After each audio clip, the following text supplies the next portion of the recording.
ಅಕ್ರಮವೋ ಸಕ್ರಮವೋ ಮನೆ ಕೊಡ್ಲಿಕ್ಕೆ ಅರ್ಹರು ಯಾರು? ಯಾರಿಗೆ ಸಿಗುತ್ತೆ ಮನೆ?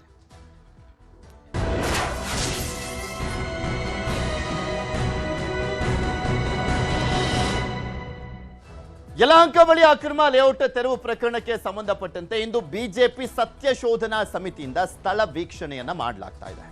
ಯಾರು ಎಷ್ಟು ವರ್ಷದಿಂದ ವಾಸವನ್ನ ಮಾಡ್ತಾ ಇದ್ರು, ಎಲ್ಲಿಂದ ಬಂದಂತವರು ಅನ್ನುವಂಥದ್ರ ಬಗ್ಗೆ ಮಾಹಿತಿಯನ್ನ ಕಲೆಕ್ಟ್ ಮಾಡಲಿದ್ದಾರೆ. ಬಿಜೆಪಿ ಅದಕ್ಕೊಂದು ಸತ್ಯಶೋಧನಾ ಸಮಿತಿ ಅಂತ ಮಾಡಿದೆ. ಆ ಸತ್ಯಶೋಧನಾ ಸಮಿತಿಯಲ್ಲಿ ಶಾಸಕರು ಸೇರಿದಂತೆ ಆ ಬಿಜೆಪಿ ನಾಯಕರಿದ್ದಾರಲ್ಲ, ಅವರು ಮಾಹಿತಿಯನ್ನ ಪಡ್ಕೊಳ್ತಾರೆ.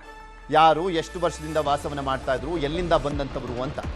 ಕೋಗಿಲು ಲೇಔಟ್ ನಿರ್ಮಾಣ ಯಾವಾಗ ಆಯಿತು, ಸರ್ಕಾರಿ ಮನೆ ಪಡಿಲಿಕ್ಕೆ ಯಾರೆಲ್ಲ ಅರ್ಹರು, ಎಲ್ಲ ಮಾಹಿತಿಯನ್ನ ಕಲೆ ಹಾಕಲಿರುವಂಥದ್ದು ಬಿಜೆಪಿ ನಿಯೋಗ. ಬಿಕಾಸ್ ಈ ಒಂದು ವಿಚಾರದಲ್ಲಿ ಕೇರಳದ ಇಂಟರ್ಫಿಯರೆನ್ಸು ಮತ್ತು ಒಂದ್ ಕಡೆ ಕೆ.ಸಿ. ವೇಣುಗೋಪಾಲ್ ಅವರ ಎಂಟ್ರಿ ಇದೆಯಲ್ಲ, ಇದು ಸಹಜವಾಗಿ ಬಿಜೆಪಿಗೆ ಒಂದು ಅಸ್ತ್ರ ಆಗಿದೆ. ಅಲ್ಲಿಂದ ನೋಡಿ ಇಲ್ಲಿ ಸರ್ಕಾರ ನಡೀತಾ ಇದೆ ಅನ್ನುವಂಥ ಆರೋಪವನ್ನ ಮಾಡ್ತಾ ಇದ್ರು. ಸೊ ಹೀಗಾಗಿ ಈ ಪ್ರಕರಣಕ್ಕೆ ಸಂಬಂಧಪಟ್ಟಂತೆ ಕಂಪ್ಲೀಟ್ ಆಗಿ ಅಖಾಡಕ್ಕಿಳಿದಿದೆ ಬಿಜೆಪಿ.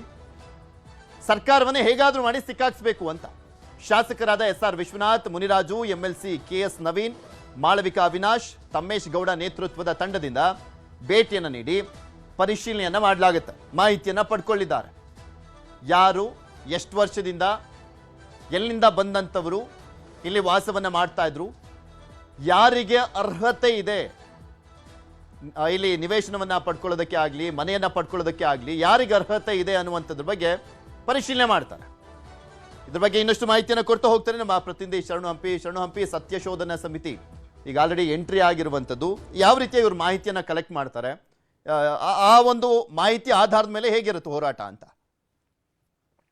ಪೃಥ್ವಿ, ಕಳೆದ 10 ದಿನಗಳಿಂದನೂ ಕೂಡ ಕೋಗಿಲು ಬಡಾವಣೆ ನಿವಾಸಿಗಳು, ಅದರಲ್ಲೂ ಕೂಡ ಸರ್ಕಾರಿ ಜಾಗದಲ್ಲಿ ಅಕ್ರಮವಾಗಿ ಏನು ಕಟ್ಟಡಗಳನ್ನ ಅಂದ್ರೆ ಶೆಡ್ಗಳನ್ನ ಹಾಕೊಂಡಿದ್ರು. ಆ ಹಿನ್ನೆಲೆಯಲ್ಲಿ ಕೇರಳ ಸಿಎಂ ಯಾವಾಗ ಟ್ವೀಟ್ ಮಾಡಿದ್ರು, ಎಕ್ಸ್ ಅಲ್ಲಿ ಪೋಸ್ಟ್ ಮಾಡಿದ್ರು, ಅದಾದ್ಮೇಲೆ ಏನಾಯ್ತು ಅನ್ನೋದು ಈಗ ಎಲ್ರಿಗೂ ಕೂಡ ಗೊತ್ತಿರುವಂತ ವಿಚಾರ. ಈಗ ಫ್ಲಾಟ್ ಕೊಡ್ಲಿಕ್ಕೂ ಕೂಡ ಕಾಂಗ್ರೆಸ್ ಸರ್ಕಾರ ಮುಂದಾಗ್ತಾ ಇದೆ. ಈ ಹಿನ್ನೆಲೆಯಲ್ಲಿ ಬಿಜೆಪಿ ಇದಕ್ಕೆ ಸಹಜವಾಗಿ ವಿರೋಧವನ್ನ ವ್ಯಕ್ತಪಡಿಸ್ತಾ ಇದೆ. ಇಲ್ಲಿವರೆಗೂ ಯಾರ್ಯಾರು ಈ ರೀತಿಯಾಗಿ ನಿರಾಶ್ರಿತರಿದ್ದಾರೆ ಅವರೆಲ್ಲರಿಗೂ ಕೂಡ ನೀವು ಸೈಟ್ಗಳನ್ನ, ಮನೆಗಳನ್ನ, ಫ್ಲಾಟ್ಗಳನ್ನ ಕೊಡ್ತಾ ಇದ್ದೀರಾ, ಆ ರೀತಿ ಕಾರ್ಯಗಳನ್ನ ಮಾಡ್ತಾ ಇಲ್ಲ. ಈ ಹಿನ್ನೆಲೆಯಲ್ಲಿ ಇಲ್ಲಿ ನಿಜವಾಗ್ಲೂ ಕೋಗಿಲು ಬಡಾವಣೆಯಲ್ಲಿ ಯಾರು ಕನ್ನಡಿಗರಿದ್ದಾರೆ, ಹೊರ ರಾಜ್ಯದವರು ಎಷ್ಟು ಜನ ಇದ್ದಾರೆ, ಈ ಕುರಿತಾಗಿ ಬಿಜೆಪಿನೇ ಈಗ ಸತ್ಯಶೋಧನಾ ಸಮಿತಿ ಒಂದು ರಚನೆ ಆಗಿದೆ. ಆ ತಂಡ ವೀಕ್ಷಣೆ ಮಾಡ್ಲಿಕ್ಕೆ ಮುಂದಾಗ್ತಾ ಇರೋದು. ಶಾಸಕ N R. Vishwanath, Muniraju, MLC K S. Naveen, Malavika Avinash, Thammesh Gowda ನೇತೃತ್ವದ ತಂಡ ಭೇಟಿ ಮಾಡಲಿದೆ. ಇವರು ಏನು ಅಂದ್ರೆ ಬಹಳ ಪ್ರಮುಖವಾಗಿ ಕೋಗಿಲು ಲೇಔಟ್ ಅಲ್ಲಿ ನಿರ್ಮಾಣ ಆಗಿದ್ದು ಯಾವಾಗ, ಅಲ್ಲಿ ವಾಸ ಮಾಡ್ತಿದ್ದವ್ರು ಯಾರು, 5 ವರ್ಷದ ಹಿಂದೆ ವಾಸ ಏನಾದ್ರು ಮಾಡ್ಲಿಕ್ಕೆ ಇಲ್ಲೇನೆ ಶೆಡ್ಗಳನ್ನ ಹಾಕೊಂಡವ್ರು, ಅಥವಾ ಸುತ್ತಮುತ್ತಲು ಬೇರೆ ಏರಿಯಾದಲ್ಲಿ ಇದ್ದಂಥವ್ರು ಇಲ್ಲಿ ಬಂದು ಶೆಡ್ಗಳಲ್ಲಿ ವಾಸವನ್ನ ಮಾಡ್ತಾ ಇದ್ದಾರ,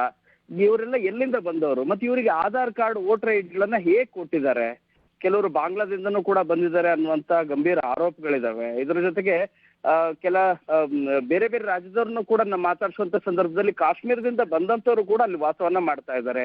ಬಹುಪಾಲು ಆಂಧ್ರದಿಂದ ಬಂದಂತವ್ರು ಕೂಡ ಇದ್ದಾರೆ.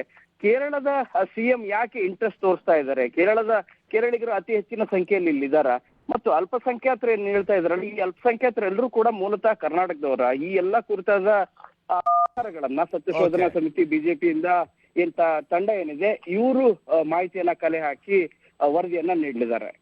ಓಕೆ, ಧನ್ಯವಾದ ಶರಣು ಹಂಪಿ ನಿಮ್ಮೆಲ್ಲ ಮಾಹಿತಿಗಾಗಿ. ಮತ್ತಷ್ಟು ಸುದ್ದಿಗಳನ್ನು